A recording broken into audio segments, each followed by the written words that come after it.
we're going to get it. This is fucked up. No, I just saw something on this paper that I'm like, this is not true. But we're going to talk about it. Okay. Oh, we're starting. Ladies and gentlemen, welcome to We Got Dads. Everybody got a dad. My name is Utkarsh Ambudkar. I'll be your host for today. Utkarsh, I'm going to do your intro. No. You want to host? That's not what they told me. Okay. Anyway, welcome to What's Up, Dad? What up, Pops? Hey, guy. Hey.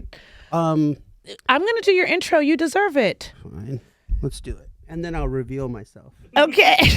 And the mic is not going to be in the right place for the rest of the podcast. This episode will have to be canned because when he does bring it down, it's going to be in the wrong place. But we'll have a nice talk. I'm okay with that. Okay.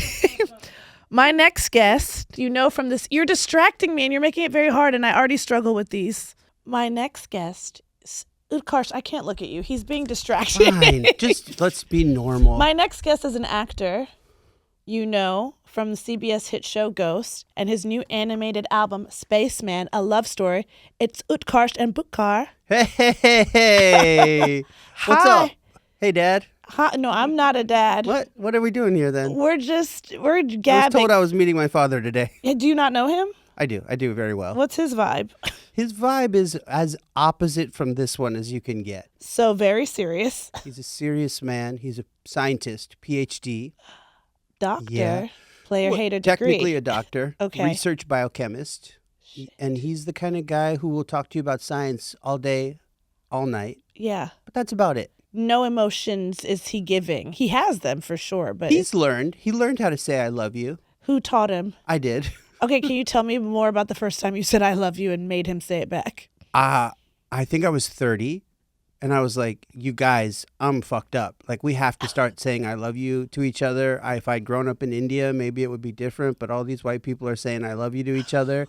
And they say it in the movies, and it's really messing me up. And to their credit, they started almost immediately. Really? And now I love yous pour. They pour from the skies. Isn't it crazy when you break the seal? Because I broke the I love you seal. How old were you? I was 19, 20, and it's because there was a Kanye lyric, and I know, but there was a lyric that said, people never get the flowers while they can still smell them. And I thought, yeah. Yeah. Yeah. Smell me. Smell me, this. Dad. Smell this love right now. I'm going to tell you. So, yes. How'd that go over? Fine and awkward. One of my brothers, when I say it, he's like, ditto. Oh, you get dittoed? He does love me, but he doesn't have tools. Oh, man. He goes, it's not even that he doesn't have tools. He is like, ditto. Yes. Okay. That also. Do you ever say say it to me, say it back? Say it now. With the little gun emoji, I would like say it back. Yeah. Yeah, and I'm like say it back. Yeah. And then he will, but it's the text.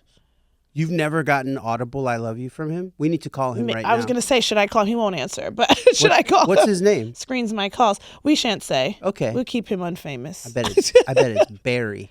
Barry? Mm-hmm. Like the killer? Is there... Oh, like, what's his name? Your SNL guy. Bill Hader. My SNL guy. They're all your guys, aren't they? I don't know all of them, but he's nice. Bill Hader. Bill, should I? You tell him. Bill Hader, what are you doing, man? Get your head out of your ass. Give this girl some work. She's over here running Podcast America. I didn't say I needed work. Give her a call. See how she's doing. Of course, you're from Baltimore.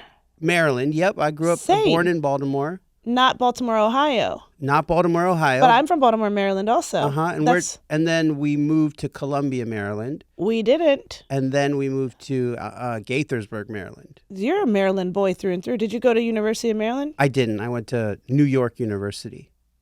I know this. Subsidiary of University of Maryland. Of course, famously. Yeah. And your co-star, Sheila, went to NYU. I remember because you and I did a film together, and this is one of the conversations we had. And Sheila. Now you guys work together. What are the odds? Sheila Carrasco, so funny. I was so happy she's on the show. And weirdly, Brandon Scott Jones, who plays Isaac on the show, he's from Maryland. Rebecca Wasaki, she's from Chevy Chase, who plays Hetty. Which is Maryland, not my SNL guy. Okay. And dodged that one. Okay. And then freaking Richie Moriarty, who plays Pete, and I actually went to high school together. at the same time. Didn't know each other because he was class president and I was this guy. Yeah. But he was a senior when I was a freshman. Well, that's why he didn't know you. Yeah, maybe. It's more because he was a senior and you were a freshman. I mean, come on. Seniors don't talk to freshmen in high school. No, he had no reason to talk to me. He's from Maryland. He's from Gaithersburg, Maryland. Maryland, stand 500 up. yards away from where my parents live now. That's crazy. Yeah. I feel like you and I did not discuss the Baltimore of it all. No, you were pretty cagey. You were standoffish. No, yeah. It was tough. You can't Bernadette say things. Peters was there, and I think Ego was Utkarsh, trying. you can't say things like this on my podcast. I thought this was my podcast. I thought this was. Be Go ahead, for Dad. real. Be for real. You can't. People are gonna believe you. No. We talked. were in Toronto. We You did know a the movie. internet. You know how the internet Guys, works. It's just- gonna get clipped. Stop interneting, okay? Jeez. His cup, literally, world's best internet dad. I found this over there. It was that This or was the guy from not Dante's Peak. What's his name? Keith? I don't know. Sorry. Who's Keith the sounds guy? like some. Kyle MacLachlan. Yeah, I got the K sound right. You knew that much. You do. You're not just the world's internet dad. You have real kids. Since we did that film, at the time we had Tiare, my stepdaughter, and then on that job we found out that we were pregnant with our boy. I do remember. Boomy, and I was Okay. very excited because we lost our first pregnancy. I didn't know that. Which happens to a lot of people, very tough. And then we had another baby girl. So I got 3 now, 2 girls and 1 boy. 3. Yeah. 2 girls, 1 boy. That's very sweet. I know. You've got a whole family now. I'm a thanks dad kind of guy. This is perfect. You've got kids. What are you learning about yourself through fatherhood? Oh man, I have a low threshold for like energy. I do a lot of horizontal parenting. Oh yeah, I'm like a lie down and like I got a toothache and then my 2-year-old will bust out the dentist kit. I get a lot of kits, you know? Yes. A lot of doctor kits, dentist kits, a lot of drawing, stamping. Okay. But I'm learning so much. I mean, this is the truth, is like you learn about your own parents. Mm-hmm. And you're like, this must have been very difficult. Mm-hmm. And especially because my parents came to the U.S. and were essentially existing in a new country. Yeah. While they were figuring out what to do with me, t-ball, soccer, basketball, whatever, what have Yeah. you. So I think there's a lot more empathy for that and for them. Yeah, I can imagine. Where do you fall? Do you have siblings? No, I'm an only child. You're an only child. So that's the weird thing, too. I have 3 kids, and I have no context of what having a sibling is like. Yeah. So I'm like, why do you fucking hate each other? What are we doing here? Well, I see little kids now, the siblings that are like the kiddos are like really getting along. I see this in a lot of families, but I feel like I didn't get along with my siblings in some magical, like, that's big bro, this is my big sister kind of way. No. It was like fine, but I feel like also TV reflected that at the time growing up. It was like siblings, they're tussling. But now I see kids and like, I don't know what the parents are doing. The siblings are getting along. Like the kids, it has nothing to do with us. It's No? all whether or not they're bored enough to spend time with each other or not. I have no clue what I'm doing right or wrong at any given time. yeah. Okay. Other than obviously feeding, wiping butts, things like that. Sure. But yeah. Your first diaper change, were you nervous? Did you feel equipped? Did you just go for it? You know, my wife had gone through it already with our oldest one. So she was like a good coach. Okay. She for sure let me do my thing, but yeah, you're always scared. You never know what's the going to happen, approach. especially with the boys, because Yeah? that thing will go Oh, this that's is common true. knowledge. You've been peed on then, for sure. several times. Yeah. You get pissed on, shit on, farted on, burped on. It's awful. It's disgusting. It Kids are sounds gross. really disgusting now that I didn't get the getting peed on feels like, to me, the odds of getting peed on as a parent, and this is so ill-informed because I don't have kids. This is where my ignorance comes from. I'm like, it's like the same odds as getting like shat on by a bird, but it's not. No, the odds are it's much like higher. the same odds as like putting on socks that match. It's Okay. like very Okay. high odds. Yeah, Yeah. and the girls too. Girls are, I mean, look, this is all inside baseball stuff. Okay. But I mean, all that stuff sort of, it really does melt away. I have a 2-year-old girl. She climbs into my lap. She plays with my beard and she says, "Papa, I love you, Papa." Oh, Papa, I love you. And she'll put her head on my chest and I'll go, "Dude, you shit on me anytime you want. We are good to go." Utkarsh, this is exciting. So this has all occurred since you and I worked together. A lot has happened. I mean, that was Yeah. my friend. That was 7 years ago, almost. Before the pandemic, I Yes. believe. Pre-pandemic. Yeah. We were in Canada shooting a film. In Toronto. And now here we are, dude. You're freaking crushing it. No, you are. I mean, we're doing okay. I think, Utkarsh, how many seasons of Ghost is it now? We're going into season 6. I'm on hiatus now. You know that's crazy and so rare in the year of our Lord 2026. 6 seasons on a TV show. Yeah, it's a big deal. Yeah, that is great. I'm excited. I'm excited for you. And you're working with such great people. And her shout out from Maryland. What part of Baltimore are you from? I can't fathom that we never talked about this. I was born in University of Maryland Hospital. Yeah. Like in Baltimore, like Yes. right where Camden Yards wasn't a baseball stadium. Yeah. It was just a park, and there was a gas station. That behind that gas station, So, but then, that's where we lived. Where did you guys? You lived in Baltimore City. Yeah. I'm a county girl. So we were there, and then when I was 3 or 4, moved to that suburb, Columbia, and it was a great community. Okay. It was mostly like it was us and like Jewish people and Black people, and we all just kind of like got bused to different schools. Yeah. And then my parents both work at NIH, National Institutes of Health in Bethesda, and they were like, we got to get closer to work because my mom was commuting 2 hours a day. Yeah. So then we moved to Gaithersburg, Rockville, which was a bit of like a culture shock. Yeah. I would say I don't even think I've been to Rockville. No, it was like the difference between like all of a sudden you were like, if I have a Jordan jersey and Tim's, I'm good. To like, if I'm not wearing Abercrombie and Fitch, I don't even exist. Oh, okay. And you're not going to catch me dead in Abercrombie and Fitch. I used to work at Abercrombie and Wow. Fitch. And that is a No confession. shade. No, it's shade. And that's okay. And it's okay because that's something that I can't believe is true. But it's true, and I have to be honest with the listeners. I would rather wear like a Bugle Boy jumpsuit with cigarette burns in it than Abercrombie and Fitch. You know what? That's okay. If you were wearing Abercrombie and Fitch now as a father of 3, no. You kick me in my throat. I will never do. I will not kick you. I'm not going to kick you because you're not wearing it. No, You're I'm not. wearing it. No. Now, what inspired you though to make an animated album? Because I know you do music. I knew that. Yeah, I love making music. It feels great. And we just sort of like, I had worked with this guy, Alex Salzberg, who's a great animator, illustrator. And we had done this video called Boo Hoo during the pandemic. And then I just put this album together and I was like, let me get Alex again because I love his style. It's so strange and visceral. And I love the way it makes me feel like kind of those old Ren and Stimpy cartoons and Rocko's Modern Life. Very strange style of animation. And then we had time and Ghost season 1 had just happened. Mm-hmm. And I was like, you know what? I do have the resources to just make this entire album animated. It sort of fits in this weird space. It's 22 minutes long. It's essentially a short film set to music. And he and I came up with this story based on the immigrant experience and love and the commodification of art and what that means. And so it's a spaceman who crash lands on Earth, meets a girl, finds a community of artists, and everything is like brand new to this guy. He's like using Q-tips as like the world has opened up to him. Eating pizza is gigantic. And then, the guys from back home try and come and essentially take him away from this new community.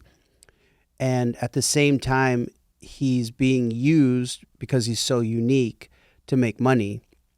And he loses his way. So it's the story of, I think, what most artists go through. You show up, you're like, what's going on? Somebody's like, you're pretty good. And the next thing you know, you're sort of losing the fire that started the whole thing to begin with. So how do we get our spaceman back to love is part of this story. And it's set to this new album that I made with this guy, Kyle McCammon.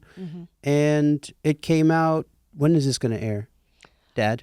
I don't know, Poppy. I don't know. Anyway, it's available right now. It'll be available. You can watch it. Yeah, okay. And the album's on Spotify. It's called Too Beautiful. The short film is called Spaceman, A Love Story. Yeah. And it's full indie. Like, every share, every like, anything counts. So if you've been a day one and please do it, go to the comments below Like, comment, subscribe. Subscribe to the Oh, you're doing it. your welcome pops. Yeah. And just remember to thank your dad, and also tell me which song is your favorite song, and which song that Ego sings is your favorite song. Because I do sing a song on the album. You'll know the voice when you hear it, because you'll be like, turn this shit off. No, never. Turn this off. So that happened, and then Yeah. Ghosts is kicking. I got to direct my first episode. That's so cool. Have you always wanted to direct or been interested, curious? I don't know. With SNL, right? You write so much. You do your own material all the time. It sort of feels like directing is part of that package that you get, where you're like, this is how I see it. This is how I want it to be. And especially with us, whose stories are kind of unique as far as Hollywood is concerned. Still, you wish they weren't. But the immigrant story is still something where people are like, ooh, not so much anymore. They kind of, diversity is taboo again. The whites are back. Yeah. Yeah. Whites are back in vogue. Okay. Good job, guys. Yeah, I had a good run. Yeah. I had a really good run. I'm here to let you know that they're wrapping up Ghosts. Yeah. No, they're not So when I wrapping said up. They're 60 replacing me with Jason Biggs. There we go. He's been waiting, and he's been tap me chasing in, me. tap me Yeah, in. he's Okay. like, I'm ready to go. Yeah.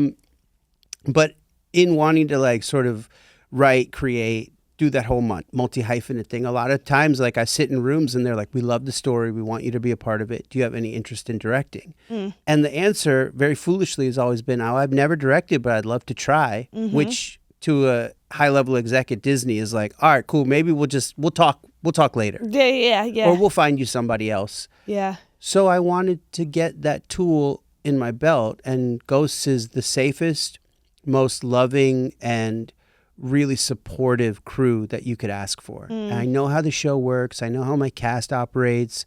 And I know that I'm in the hands of people with this guy, Michelle, who's our DP, Matt, who's our first AD, our writers, our showrunners, Amy Reisenbach at CBS. Nobody's trying to trip me. So I got really lucky with a lot of people who were like, we see all of your weaknesses and we're going to help cover them up. And the thing that you do well, which is comedy and timing and sort of the music of a show, we're going to help enhance that. So it was cool. I got to take a DGA course, which had fun. very cool people on this Zoom. I was just sitting there. I don't care. I'm going to just, WGA can yell at me. Felicia Rashad was on my class. That's cool. And she kept falling asleep. Why are you going to out her? But Miss Felicia. It was fine. But until Miss you Felicia, every time you woke up, you said something and we all took notes. I just want, you could have slept through the whole thing and you'd have been fine. Because every time you spoke, all of us just stared at you with awe. And maybe the sleep was like, been here, done this, done it before. Of course. Here's something brilliant to say. I should be so lucky to be able to fall asleep during a DGA course. Gosh. And then wake up and just be like, nah, I don't agree. That would be. We didn't think you were paying attention. No. Oh, my eyes. I could do this shit with my eyes closed. That's the vibe. That's the vibe. So were you nervous on the day directing? Yeah, I mean, I over-prepared, which felt good. It felt like you get all these floor plans and you draw and you're like, oh, this is where this goes and that goes. And then I'd send our first AD and the writers and everyone, Richie Keene, who's our producing director. I was like, is this right? Does this work? And everyone's like, yeah, it'll work. These are some issues. Yeah. And then you're like, oh my God. Yeah. I didn't even think of that. I fucking suck. What do I do? And you keep going back to the drawing board. The most awkward thing is that this episode that I directed, I also act in a lot. I'm like 80% in this thing. Oh, shit. Okay. So day one, in the morning, I had Danielle and Brandon. Anyway, I had a scene with people that weren't me. And I was like, this is great. And we VFX and I'm crushing it. And we're an hour ahead of schedule. And then scene 2 comes and I'm acting in it. And I had forgotten to prepare any of the lines. Oh. Like half the job I didn't do. So you were pissing the director off. We did. Yeah, director me and actor me did not get along. Yeah. Director me tried to fire actor me several get times. This guy. Actor me staged a coup on set. It was crazy. Damn. Yeah, HR had to come through. It was weird. But yeah, I forgot to memorize my lines, which fucked everybody up. And luckily, they were all like, well, obviously, you forgot to learn your lines because you're clearly, preoccupied. But the shame of that immediately gave me memorization powers. But I remember the first AD, Matt was just laughing. This helped too. He laughed at me in front of everyone. Okay. And he was like, you don't look like you're having fun. Oh, okay. He was like, you wish you didn't do this, didn't you? And I was Yeah. like, yeah, I don't like this right now. This feels bad.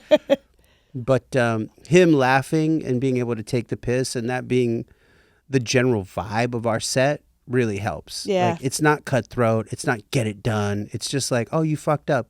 That's funny. Yeah. Like, because we all know you can deliver. So to watch you fall on your face is actually quite humorous. So are you a perfectionist at all? I think you have to be if you've... Yeah, you are. My parents are both PhD biochemists who came from India and hung their hat on education and what their son would do with it. And yeah, I'm the cliche of like, if you get a 98 out of 100, it should have been 110. Mm-hmm. So that is very much my mentality. And then, too, like as a person of color and trying to make it in Holly weird or whatever this is, very blessed to be where I'm at. But like, you have to do significantly more than your quote unquote peers to be seen, heard. And for a lot of these pre-existing notions or blah, blah, blah, you guys are so sick of fucking diversity. It's true though. Sorry. If I could change the color of my skin for you, I would. You would? No. No, I can't. Yeah. No, if I could like press a button and be like, I'm green, like maybe. But Gosh. point is I think I've had to find several different ways to get in and still maintain my connection to something higher, where it's like the authenticity is there and you can look in the mirror and be like, cool, I'm good with that work. And also I feel like I'm playing at a level that where I'm growing. And yeah, you gotta learn how to rap. You gotta learn how to direct. What can't you do? Write. Yeah. These are all things that I think were like sort of forced. Yeah. Where it's like, well, what are you going to do? There are no roles available. So I guess I'll just go perform with this hip hop group and we'll go to South by and do all these shows and I'll open up for, of all people, Moby. Like, and then I'm opening up for Public Enemy and then there's some off-Broadway play. And then the next thing you know, I'm VJing for MTV and then I'm speaking at the New York Poets Cafe and all this. I mean, thank God I had hip hop and rap. Thank God, like, honestly, thank God for Black culture. Cause like, it was like when you're Indian in the 80s and 90s, you pick one or the other. You're either in Tim's or you're in boat shoes. There's no in between. I was describing this to someone about growing up in Baltimore. Genuinely, I was like, in Baltimore, growing up, everyone was either black or white. Not because they actually were black or white. It was like, you're black or you're white. Yeah. And I had a friend who was Filipino, and he was telling me this story once in class where I think he was like, oh, I'm not black. And his classmate, a black dude, was like, but are you white? And it was just like, okay, so then you're black. That was Baltimore growing up. That was my experience. Yeah. I remember Chris called me the N-word. And then Ashley, Georgia, Regina, Terrence Showers, and Mika Harding. Shout out. Were like, where are you from? And I was like, India. And they were like, we don't know where the fuck that is, but come on in. And it was like, that was literally in third grade. And I was like, okay. I left out the part where they called him the N-word also. And I'm not joking. I just was like, I won't say that. But it happened. But that's what happened. And I was like, so we don't like when they call us that. Yeah. Right? And then you sort of take it on. And I'm like, my identity got confused. It's like Martin Luther King Day. And I'm just like, so all about it. I didn't know. This is 8-year-old me just being like, oh, man. Oh, 8-year-old me was confused. Shout out to growing up in Baltimore, in Maryland. I mean, but I think to your point, though, there's something about like just being, it's almost strategic in a way, though, too, to be like, yes, it's the perfectionism, but it's like, all right, I got to get better at something else as well. I got to like pad my resume, my skill set. I can't just be a good actor.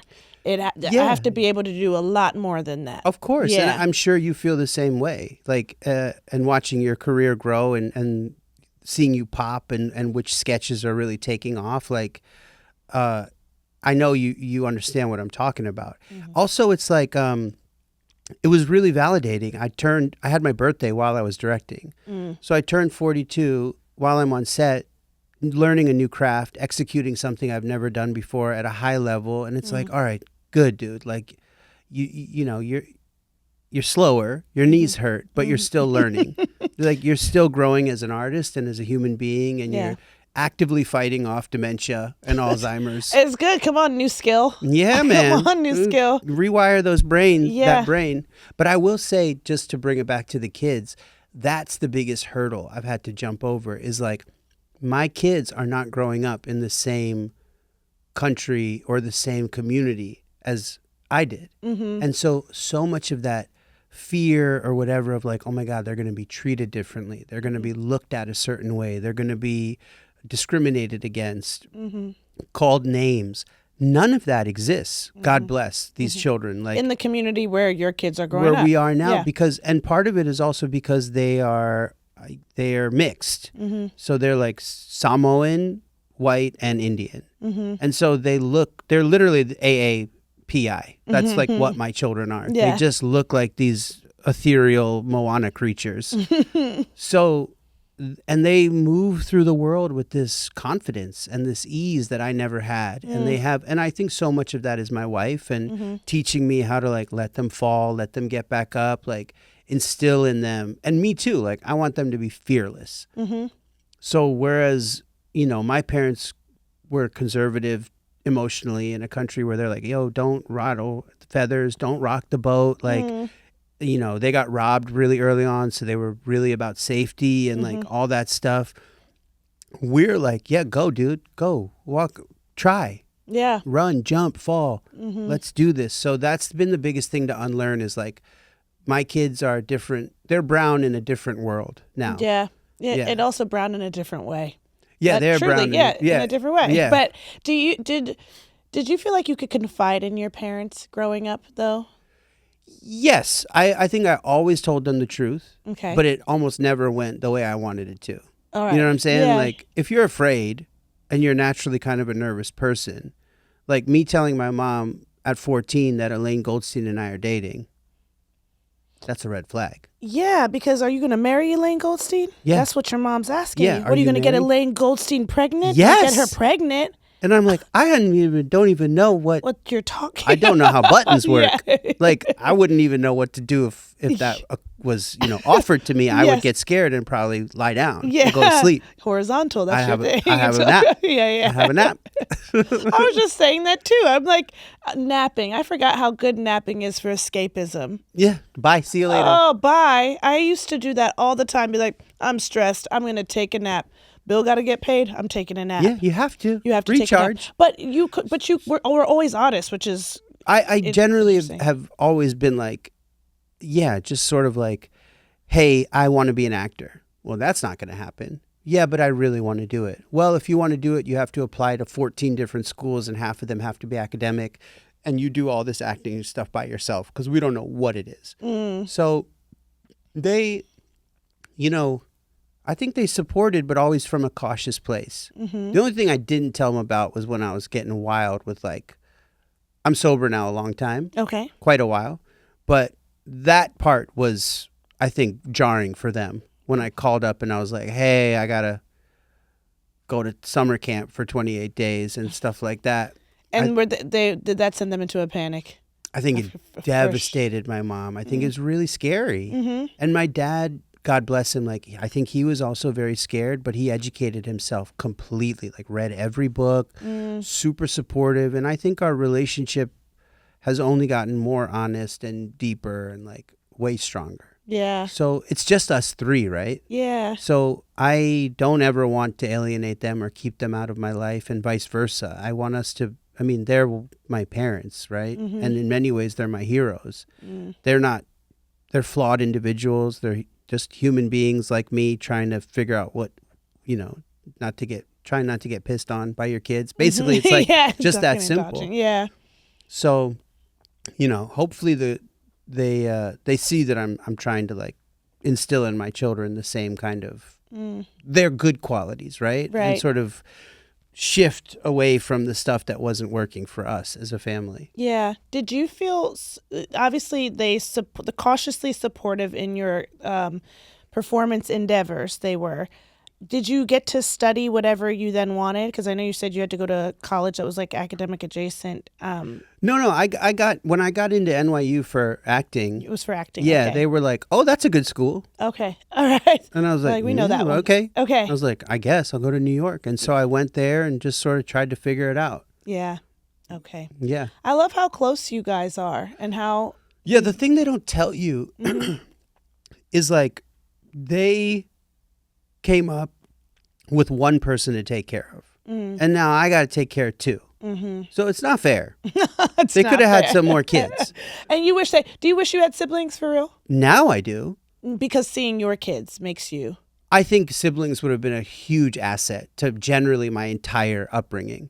Yeah. I think, and by the way, like I think my parents did try. So it's not like they were like, we just want the one. And right. like, oh, this guy sucks. We don't want any more. Yeah. But I think you learn conflict resolution. You learn how to share, or that life probably isn't fair. I think you learn a lot about getting in where you fit in, like watching my children sort of effortlessly go from saying I love you and hugging to just taking swings at each other and then barreling out of that naturally. Like I think you learn a lot. Yeah.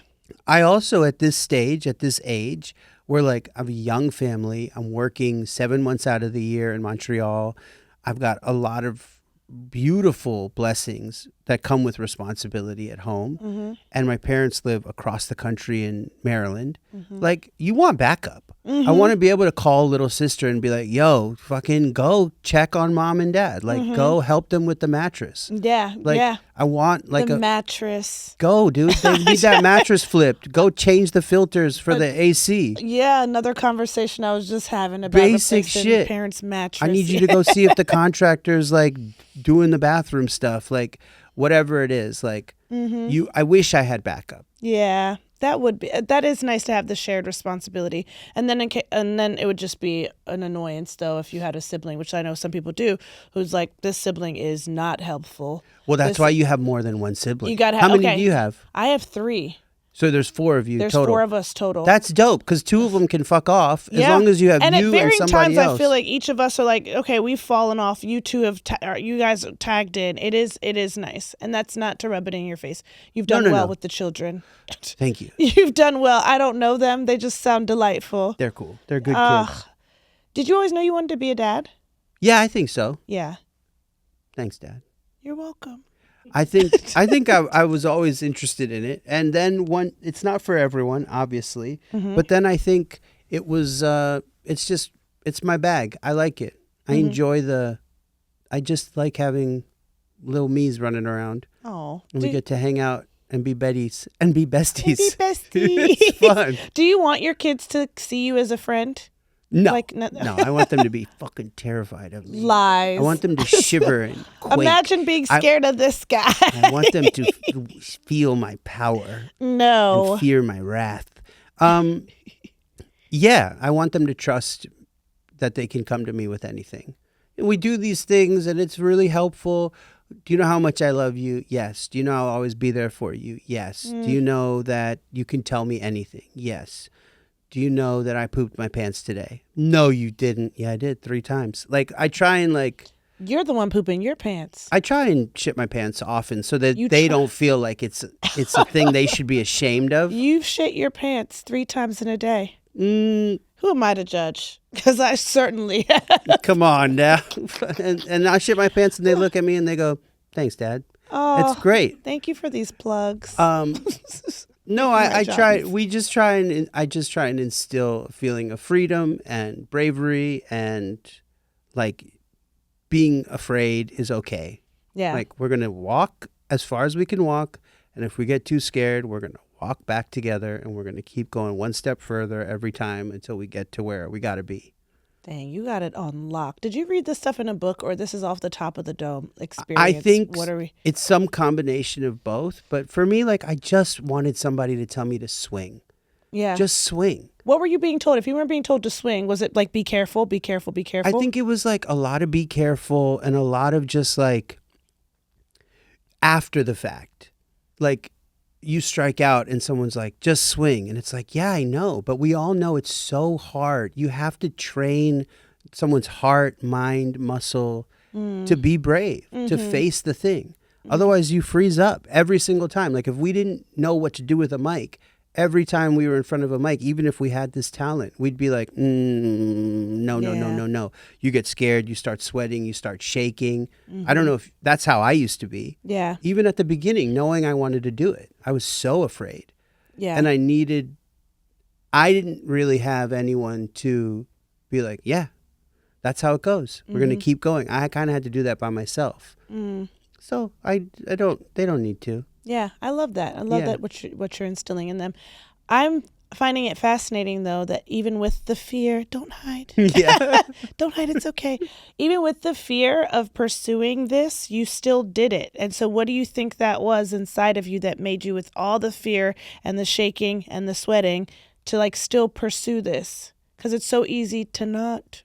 I needed the attention way more than the fear. There we go. I needed the validation. Is in our midst. I needed to fit in. No, I honestly, I think it's just some delusion where you're like, I've explained it several times, but the best way is like, I'm here now with you.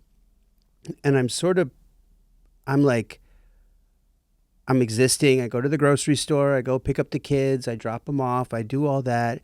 And then someone's like, hey, you got to go on stage at 9:00. You're going to go rap or freestyle or do improv or something. Yeah. And I go, oh my God, no, I can't. Why do I do this to myself? I don't know. How did I pick this profession? This is so stupid.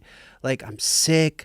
This is how I felt when I rapped at the Oscars. You idiot. Why would you say yes to this? And then something happens with me and God or whoever or whatever wizard is controlling or helping. And I walk out on stage and it's quiet. It's calm. It's so beautiful. And I realize like, oh, I've just been on land. I'm a fish on land all through the day. And when you put me on stage, it's like dropping me into water. And I'm like, that's just what I'm supposed to do. And then everything else is like noise. Yeah. If you put me on stage with a mic, I will always say no, thank you. And then I'll get up there and you will not be able to get me off stage. Yeah. So I don't know if that makes sense at all. It does. It sounds like you're describing like just some inexplicable draw to know that's, yeah. Yeah, some foolish purpose. Yeah. Which I think that's what Is that you too? For me? Yeah, I think so, actually. I don't know if I was ever I used to be a ballerina and I loved I hated rehearsing, which is probably why I love improv. Right. No Yeah, me too. You get your reps in. But for sure. I hated like rehearsing, but I loved doing the performance. Loved being on stage. So fun. But you do have to have a level of delusion to pursue this whole thing.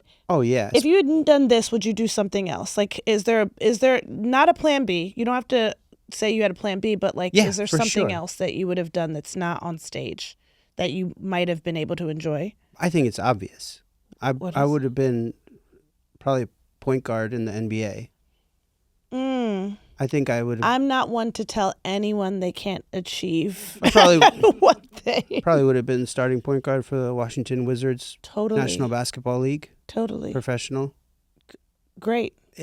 At worst, what EuroLeague champion. What about not on stage? What about not on stage? No audience. Only people that know your name are your coworkers in the office and the FedEx delivery person who has to come to your office sometimes. Maybe education. Okay. Maybe I could have or like, honestly, if I had done the plan the way that it was laid out for me, I'd be sitting in a lab right now somewhere with a pipette, doing some gene therapy or doing something, trying to do great work to help people. But yeah, I would have been in a lab and the politics of a lab, trying to get your papers published so that you get tenure and all that stuff. Yeah. And I would be in that world, which is not too dissimilar from any other field like Hollywood or field, because everything is sort of merit based and things like that. But the only thing that had been laid out before me was science. Okay. Other than that, since I'm 12 years old, this is what it is. Yeah. But the NBA thing is real. Just to let you know. Real. Hey, I'm 42 now. I could give you buckets. Did you bro. play basketball in high school? No, what happened was Okay, no, because I broke my wrist. Okay. And I didn't get on the team, and then I auditioned because you broke your wrist. You didn't get on the team only because broken wrist. Okay. And then I auditioned for the play, What was Taming the of play? the Shrew play. Okay, the Taming. Shakespeare. Okay.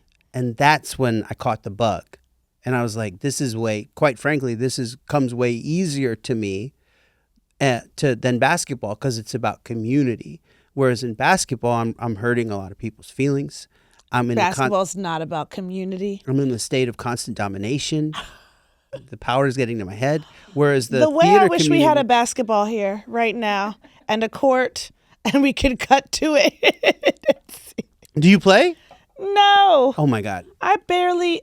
Oh, I'm bad. I wish we could cut to a court right now. I would just be watching on the sidelines. Send it to the Washington Wizards. I was going to say the Washington Post. I don't think they send care. it to the Washington Post. I think they don't care. Send that shit to Al Jazeera right now, and let's fucking go, dude. Did you like science in high school? Because No. I was a biology major and I didn't like it. Really? Yeah. No aptitude for it. Couldn't do it. Couldn't remember a goddamn covalent bond to save my life. I haven't heard that phrase since Awful. 1995. Yeah. It was a bad year. Covalent bonds.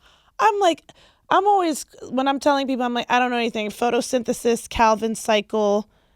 What's the Punnett Pythagorean squares? theorem. Pythagorean theorem, Math. A squared plus B squared equals C squared. And why do we need it? No idea. Why do we need it? Pythagoras Anybody? No was- one knows. No idea. It probably helps in architecture, right? Maybe. Design? Perhaps. Physics? Potentially. So none of those things piqued my interest. Okay, yes. I was very bad at them, actually. Yeah. My grades were awful. How did your parents take that? Bad grades in badly. the field that they're. Did you get punished? Yeah. What was punishment like for you? Punishment was so opposite of what regular punishment is. Okay. Like, I got a job at a movie theater, and I was stoked Okay. to get my, whatever it was, $4.50 an hour, and then you get one ice cream bar, and you get to go see some movie. But they made me quit that job because I got a C in bio or AP bio, honors biology, and they were like, you got to quit. And I was like, everybody else is being forced to get a job. Yeah. And I have to quit mine. They threatened but never followed through, thank God, with taking me out of all the school plays and everything. Okay. That would have been devastating. Okay. Because that really was my happy place. And they realized that. I think so. Yeah. I think they're like, what do we do? This kid everyone likes what he's doing. He's fine. Yeah. You know. But you never so punishment was like, you have to quit your job.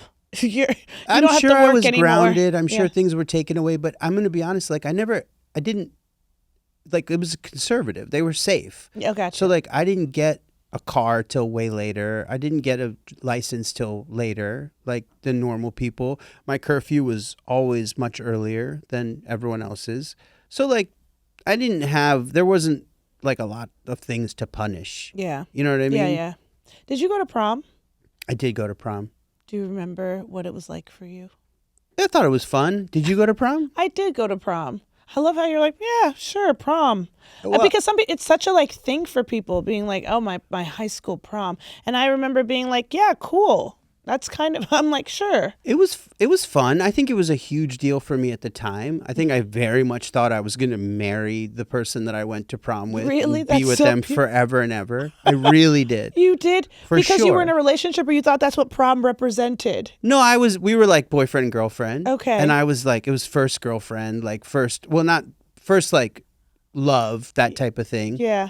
Read between the lines. And I very much was like, yeah. Read between the lines. Yeah. People. Yeah. Okay. Yeah, dude. Okay. And I was like, me and her are locked in. This is what we're doing. And so it was a special night. Yeah.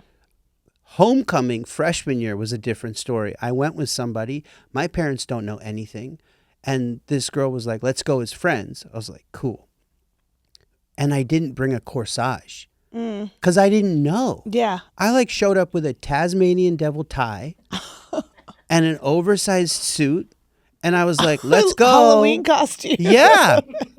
I was like, I came to have fun. It's just like, you are embarrassing me. Basically. And her mom had to go to the Giant or Shoppers and get a fake corsage. They didn't even have any flowers left. Because at homecoming, everyone had gotten them. So she got her a fake thing. This poor girl is crying. I think it's her fault. No, F her for saying let's go as friends. So she got a friend who came in a big suit. I came looking like a cartoon character. I know. And by the way, said, feeling real good about it. So when the corsage moment's happening, are you like, fuck, I fucked up? Or are you kind of like, what's kind of still none the wiser having a time? No, I was mortified. Oh. And I was like, oh my God, these guys are like wearing Aqua de Gio and Cool Water cologne. And I showed up in a fucking Taz tie. What am I thinking? This is not the bar mitzvah circuit. Oh, dang. So, because Tasmanian Devil tie at a bar mitzvah, crushed. But homecoming, not so much. And no corsage for the girl? Oof, but you got it right. Prom, you had the corsage. Prom was like tux. Yeah. We got the limo, all that stuff. It was fun. You thought you were going to marry her. That is absolutely beautiful. First love. Yeah, it was good. It was sweet. Very sweet. That's very sweet. It was sweet. really nice. I miss that guy. That guy was great. So pure. So wide-eyed, full of love, romance. Yeah. Making mixtapes with John Mayer on it and shit. Your body is a wonderland. Like, a lot of your bodies is a wonderland. Oh my goodness, yeah. Heck yeah. I mean, that was an iconic song though. Yeah. You have to give it up to that. Acoustic version. Are you a romantic in general? I think so. I think I'm but romantic about lots of things. I think that human beings, like that my work, I want to bring a lightness of being and a joy and a sense of like harmony and camaraderie. I think I often err on the side of trusting the good in people. But yeah, I mean, I guess I'm a romantic. Things change over time. Obviously, time passes. People let you down. Yeah. You let other people down. Yeah. So you're kind of like, am I romantic or am I kind of like, what does this mean? Yes. But I think generally, yeah, if romanticism is just seeing the brighter side of things and hoping for the best, I think I'm like that. Otherwise, I don't know how I would succeed in our industry. Yeah. I mean, some people are so existential about it, and they still get work, though, where it's like heavy. Existentialism is fun. Yes. Yeah. To a certain extent. Like, Yeah. if you're like, dang, dude, I really just want to, like, let's see how far I can go down the rabbit hole before, like, jumping off a bridge seems like a good idea. And then you're like, oh, that's it. That's There the it end is. of that thought. You're Yeah. like, yep, now I want to jump off the bridge because none of this means anything. And that's not even real water. That's just molecules, which is made of me, which doesn't, the Pete Holmes route. The God bless you, Pete. The science is actually in there. I just want to say, because Yeah. I'm like, you are hitting me with words that I'm like, I studied this, and I don't. Listen, molecules, I do know things. Once you hit terminal velocity, it's just like whatever, what have you. You know what I mean? This is legit. I'll hear Pete Holmes or like how Jim Carrey used to be, how we're all nothing and everything means nothing. Yeah. I'm like, bro, part of me definitely on board with that, and I just want like an alien to beam down or something to happen, an angel to come up and be like, nah, Pete. This is like, sorry, dude, you're wrong. I wouldn't put it out of the realm of possibility. We don't know. There's I love Pete. so much left in store. Utkarsh, what from your childhood do you want to emulate in your parenting of your children? Because I recognize you're like, I want them to be brave. I want to tell them to swing. What's something that you're like, this is something I did get, and I'm trying to give them kind of A to A? I think, it's very, very, it's not a juicy answer, but financial stability, safety at all times. That's discipline. I think those things are really good, basic things. Yeah. For kids. A lot of it's different. I'm raising my parents. My parents. Well, that's you do that's kind of right become there. your parents' parent. So yeah. But a lot of my children, I'm reminded so much. My boy reminds me so much of me as a kid. My little girl reminds me so much of what I believe my mom would have been as a child. And I'm like, oh my God, I'm like raised my mom. My mom is my baby. Like they look exactly the same. My What's baby is happening? my I love you mom. so much. And I look at my mom, I'm like, I love you so much. Holy shit. What's happening? And then my oldest, like being a stepdad is a whole nother frontier. It's wild to just like have this girl who I've known for many years now, who's like we're like in each other's lives for 8 years. And she's in many ways more like me than any of the other kids. Oh, wow. She's the one who wants to like, she wakes up at 5:30 in the morning and comes to set with me. She's the one who's like, we're writing a comic book together. She's the one who's been on TV with me, who wants to be on TV and did Yo Gabba Gabba with me. She's the one doing all the plays and singing and like talking about music with me. Like, Yeah. so that's wild too, of just being like what is it even, what is this, what does it even mean? And then it gets existential, and the next thing you know, I'm like, back in the molecules. But Again, you can take the boy out of the lab, but you can't take the lab out of the boy. never. Yeah, No, resonates. They made me dissect rats Oh, when I was 8 years old. I think we dissected was it a roach? I used to go to NIH, and they would poke a rat in the neck, cut it open, and I would take out the salivary glands. With my mom and like her postdocs. That's what I did for Take Your Kid to Work Day. Oh, did you enjoy? You didn't like? You were not happy about it. No, I loved it. You Are you did? kidding me? I was Okay. chopping open a rat. It was incredible. Okay, so I'm 8 years old, and I'm like, is this green? What's the green stuff? So the tears were fake. Super fake. I was so Crocodile stoked. tears. I loved going to my mom's work. But I think that's what I would instill in my children, like how to dissect a rat at a young age. Stop. Okay, about the stability. That- Are we going to buy their first cars for them? No. I don't know. I never know what to. Now we're in That's Nice, But What About Me time. That's a segment. Okay, let's do it. Unofficially. There's no music cue. I just say it and then we're here. Do you buy your kids their first car? I want to say no. Okay. I want to say that they're functional enough at that time to just like, we get one car and it just passes down, like how it was with The me. youngest getting the shortest end of the stick. Hell then. yeah, That the one youngest car. is getting that 2028 freaking Honda Civic, baby. And the year is 2042. Yeah. Okay. Yeah, so you get a 12-year-old car, and they're like, it doesn't even have a touchscreen. Yeah. It doesn't even talk to me in a British accent. Sorry. Where's the hoverboard? So yeah, I think it'll probably be a so it's hand-me-down. no. It's no because My one's going to get kids live passed a down. charmed life, a life that I could never imagine having lived at their age. Yeah. My son's first basketball game ever was courtside at a Lakers game. Wow. I was 41, and it was also my first time sitting courtside at a Lakers game. And on one hand, you were happy to have him there, but also I'm jealous. like, the ref Oh, gave yeah. this little motherfucker the ball to hold. And this dude is looking at me like, Papa, take the ball. Because poor sweet Boomy, my son, thought that having the ball meant that he was going to have to play against LeBron James. Oh, he's like, I can't. Because the whole time he was like, Papa, I don't want to play against Bron James. Actually, not Ron. I don't want to play Ron. I cannot play Ron James. He's very big. I'm like, I can't take the ball from you. I can't be the father that took the ball from his son. And then that's circulating social media, and they're like, look how mean he didn't let I'm it. just like whispering, I'm like, just hold it for hold 10 the ball, more just keep seconds, the bro. ball, Just just hold it, bro. I got your back. I got you. I'll get you a Twizzler right after this shit. Just don't give me the ball. The trauma that would have been if they had actually been like, go out there and shoot with LeBron after you told him, like, it's okay. No. I will. Yeah. Oh, Ron, come here, Ron. what a charmed life for So real. it's like, how do you give them everything like that? That is an incredible thing that he won't even remember happened. I will forever. So I guess I'm giving it to myself as much as I am to him. Yeah. But no, in a perfect world, they work and they've saved money and we've taught them that and they're getting their own vehicles. For themselves. Or they get a hand-me-down. Okay. It could be that 12-year-old car that doesn't have the British accent.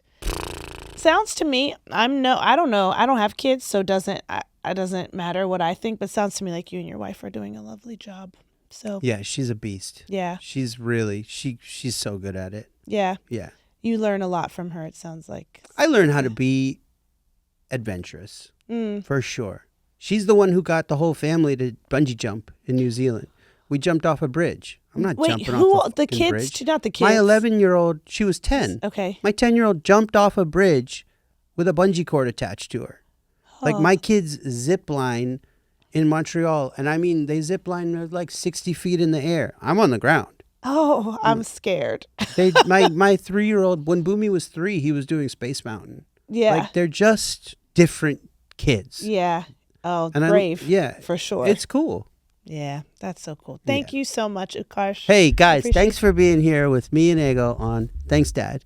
Remember to like and subscribe. They don't say that anymore, by the way. You're going to age yourself. What do they do? What do they do, Matt? The YouTubers, do they say like and subscribe anymore? Also, I might be aging myself, but I think that they do. Everyone here's too old. Okay, listen.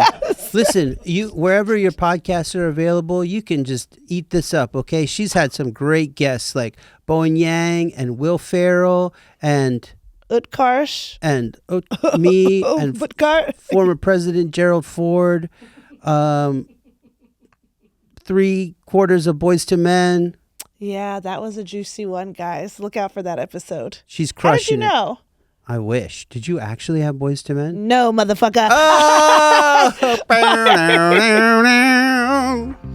See ya.